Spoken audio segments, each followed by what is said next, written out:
पुण्यामध्ये मी पण फक्त एज्युकेशन स्वप्न घेऊन आले होते, UPSC करायसाठी आले होते.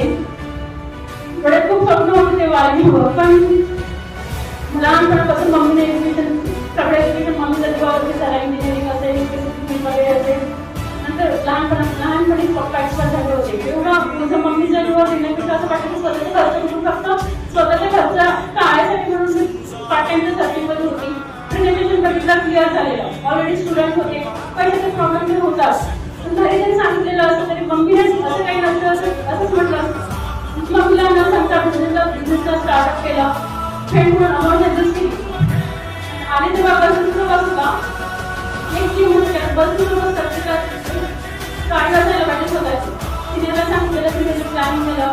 इथला सपोर्ट बघून सगळ्यात सिनियरचा सपोर्ट होता. सपोर्ट करून होण्यासाठी तर मी एवढं तुला करिअर पण बनवू शकते. सिनियरने प्लॅनिंग दिलं आणि सिनियरच्या सपोर्टमुळे आणि आमच्या प्लॅटफॉर्मने आज फाईट करण्यासाठी त्यांच्या सपोर्टमुळे सगळं पण होईल. आज मी स्वतःचा खर्च नाही तर तुला फाईट पण घेतल्यासाठी पण सपोर्ट करते. ते सगळं पॉसिबल झालं तिथल्या सिनियर.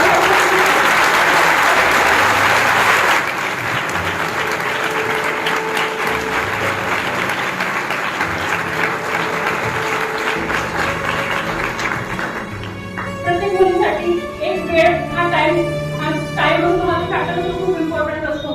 मी तर कॉम्पिटिटिव्ह एक्झाम देत होती, झालं पण असतं, पण वेळ हा खूप इम्पॉर्टंट असतो मुलीसाठी. इथं आल्यानंतर एक विचार केला का इथं जर मी 2 ते 3 4 वेळ वेळ दिला तर सगळं चेक होऊ शकते.